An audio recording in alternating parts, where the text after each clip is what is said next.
लंबे और गीले बाल बाहर निकलने लगे। वो बाल बहुत तेजी से ऊपर आए और रिया के गले से लिपट गए। रिया चिल्लाई, लेकिन उन बालों ने उसे एक झटके में जमीन पर पटक दिया। वो बाल किसी जिंदा सांप की तरह रेंगते हुए उसके शरीर पर चढ़ने लगे। ये कहानी है 4 दोस्तों की, रोहन, समीर, रिया और आकाश। शहर के शोर शराबे से दूर शांति की तलाश में चारों एक लंबे सफर पर निकले थे। उन्हें कहाँ जाना है ये पक्का नहीं था, बस गाड़ी उठाए निकल पड़े थे। लेकिन उन्हें अंदाजा नहीं था कि किस्मत उन्हें कहाँ ले जा रही है। वे एक घने सुनसान जंगल के बीच से गुजर रहे थे कि अचानक मौसम बिगड़ गया। जो आसमान थोड़ी देर पहले तक बिल्कुल साफ था, वहां अचानक काले बादल छा गए। जोरदार बारिश और तूफान ने उनका रास्ता रोक दिया। कीचड़ इतना हो गया कि गाड़ी के पहिए वहीं फंस गए। अरे यार, मैंने वेदर ऐप में देखा था आज तो मौसम साफ बताया था।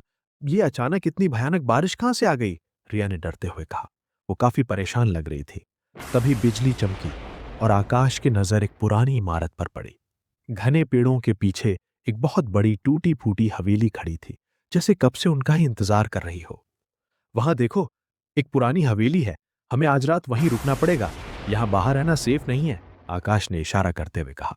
बाकी दोस्तों का मन नहीं मान रहा था। उस हवेली को देखकर ही अजीब सा डर लग रहा था, लेकिन कोई और रास्ता ना होने की वजह से उन्हें उस मौत के घर में जाना ही पड़ा। हवेली का भारी दरवाजा एक डरावनी आवाज के साथ खुला। अंदर कदम रखते ही एक अजीब सी जानलेवा खामोशी छा गई। हवा में सीलन और पुरानी चीजों की अजीब सी बदबू आ रही थी। हॉल के बीचों बीच दीवार पर राजा साहब की एक बड़ी सी फोटो तस्वीर ढकी थी। वो कोई मामूली फोटो नहीं थी। राजा की आंखें वो इतनी असली लग रही थीं, मानो वो बिना पलक झपकाए सब कुछ देख रही हो। उन आंखों में गुस्सा और नफरत साफ दिख रहा था। भाई, इस फोटो को देख रहे हो? ऐसा लग रहा है जैसे अभी बोल पड़ेगी। समीर ने माहौल हल्का करने की कोशिश की, लेकिन उसका गला सूख रहा था। छोड़ो भी, बस पुरानी पेंटिंग है। रोहन ने बात टाल दी और सब कमरों में आराम करने चले गए। रात का गहरा सन्नाटा पूरी हवेली पर छा चुका था। रोहन, जिसे पुरानी चीजों का शौक था, हवेली की पुरानी लाइब्रेरी में जा पहुंचा। धूल से भरी एक टेबल पर उसे एक पुरानी डायरी मिली, जिसका कवर लेदर का लग रहा था। उसने उसे खोला। वो राजा साहब की पर्सनल डायरी थी। डायरी पढ़ते ही रोहन के पसीने छूट गए। मेरे अपने मंत्री ने, मेरे सेनापति ने मुझे थोड़े से पैसों के लालच में धोखा दिया। उन्होंने मेरे खाने में जहर मिलाया, और जब मेरा शरीर सुन्न पड़ गया तो उन्होंने मुझे इसी लाइब्रेरी की दीवार में जिंदा चुनवा दिया। मरते वक्त मैंने कसम खाई थी कि जो भी यहां आएगा वो तड़प तड़प कर मरेगा। जैसे ही रोहन ने आखिरी लाइन पढ़ी, कमरे का तापमान एकदम गिर गया। जलती हुई मोमबत्तियां बुझ गईं। अचानक लाइब्रेरी का भारी दरवाजा जोर से अपने आप बंद हो गया। रोहन घबराकर दरवाजे की तरफ भागा, लेकिन तभी किताबों की एक भारी अलमारी अपनी जगह से सरकी और दरवाजे के आगे आ गई। रोहन पीछे हटा, लेकिन पीछे वाली दीवार से सटी दूसरी अलमारी भी तेजी से आगे खिसकने लगी। वो दोनों अलमारियों के बीच बुरी तरह फंस गया था। कौन है वहां? ये क्या मजाक है? रोहन चिल्लाया। वो बहुत डर गया था। जवाब में सिर्फ लकड़ियों के टूटने की आवाज आई। दोनों भारी अलमारियां धीरे धीरे एक दूसरे के पास आ रही थीं और रोहन उनके बीच पिसने वाला था। उसने अलमारियों को रोकने की पूरी ताकत लगा दी, लेकिन वो पत्थर की तरह जाम थी।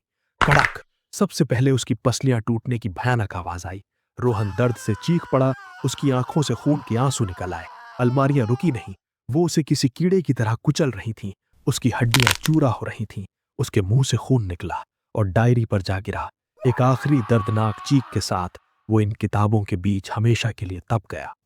उधर रिया बाथरूम में आईने के सामने खड़ी थी। उसे लगा जैसे किसी ने उसके बालों को छुआ हो। समीर, अगर ये तुम हो तो बाहर निकलो, मुझे डर लग रहा है, उसने कांपती आवाज में कहा। लेकिन पीछे कोई नहीं था। तभी वॉश बेसिन के पाइप से काले लंबे और गीले बाल बाहर निकलने लगे। वो बाल बहुत तेजी से ऊपर आए और रिया के गले से लिपट गए। रिया चिल्लाई, लेकिन उन बालों ने उसे एक झटके में जमीन पर पटक दिया। वो बाल किसी जिंदा सांप की तरह रेंगते हुए उसके शरीर पर चढ़ने लगे। देखते ही देखते वे उसके गले से लिपट गए। रिया ने अपने नाखूनों से उन्हें नोचने की कोशिश की। बालों का गुच्छा उसके मुंह के अंदर घुसने लगा। उसकी सांसों का रास्ता बंद कर दिया। उसका दम घुट रहा था। आंखें बाहर आ रही थीं। कुछ ही पलों में उन बालों ने उसका गला इतनी जोर से दबाया कि दम घुटने से उसकी मौत हो गई। रिया की लाश अब फर्श पर पड़ी थी और वो खूनी बाल वापस अंधेरे में गायब हो गए। समीर और आकाश हॉल में एक दूसरे से मिले। रोहन और रिया कहाँ हैं? मुझे कुछ ठीक नहीं लग रहा है, आकाश ने हाफते हुए कहा।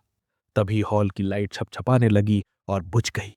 राजा की फोटो से एक काली परछाई बाहर निकली और धीरे धीरे एक इंसान के रूप में आने लगी। वो राजा की आत्मा थी, आग जैसी जलती आंखें और चेहरे पर बहुत गुस्सा। समीर मेन दरवाजे की तरफ भागा, लेकिन दरवाजा जैसे जाम हो गया था। वो पीछे मुड़ा तो राजा की आत्मा ठीक उसके सामने खड़ी थी। समीर डर के मारे कांप रहा था। हमें जाने दो, हमने तुम्हारा क्या बिगाड़ा है?" आत्मा ने कोई जवाब नहीं दिया। उसने बस अपना हाथ आगे बढ़ाया।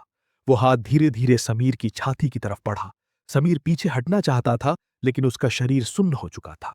आत्मा का हाथ समीर की सीने के आर पार हो गया, बिना कोई घाव किए, जैसे वो धुआं हो। समीर की आंखों में बहुत दर्द और हैरानी थी। आत्मा ने अपनी मुट्ठी बंद की और एक झटके से हाथ बाहर खींच लिया। समीर के सीने में अब एक बड़ा सा छेद था और राजा के हाथ में समीर का धड़कता हुआ दिल। समीर ने अपनी आंखों से अपने ही दिल को आखिरी बार धड़कते हुए देखा और फिर वो जमीन पर गिर पड़ा। अब सिर्फ आकाश बचा था। डर के मारे उसके होश उड़ गए थे। वो पीछे हटा और दीवार से टकरा गया। राजा की आत्मा अब उसकी तरफ पड़ी। आकाश ने हाथ जोड़ लिए। "मुझे माफ कर दो।" आत्मा ने अपने दोनों हाथों से आकाश के सिर को पकड़ लिया। आकाश की चीख उसके गले में ही घुट कर रह गई। हवेली में एक जोरदार कट की हड्डी टूटने की आवाज गूंजी। आत्मा ने आकाश की गर्दन को पूरा घुमा दिया था। उसका शरीर आगे की तरफ था, लेकिन उसका चेहरा बिल्कुल पीछे अपनी ही पीठ को देख रहा था। उसकी फटी हुई आंखें अब हमेशा के लिए उस डरावने मंजर को देखने के लिए खुली रह गई थीं। अंतहीन सन्नाटा। अगली सुबह तूफान रुक गया था। सूरज निकला, लेकिन हवेली के अंदर मौत का सन्नाटा था। राजा साहब की तस्वीर आज भी उसी हवेली की दीवार पर टंगी है। तो दोस्तों, अगली बार किसी सुनसान रास्ते या पुरानी हवेली को देखकर वहां जाने से पहले 100 बार सोचिएगा, क्योंकि कुछ दरवाजे स्वागत के लिए नहीं, बल्कि आपको हमेशा के लिए खत्म करने के लिए खुलते हैं। अगर इस कहानी ने आपको डरा दिया है तो वीडियो को लाइक करें और चैनल को सब्सक्राइब करना ना भूलें। कमेंट्स में बताएं कि किस दोस्त की मौत सबसे ज्यादा डरावनी थी।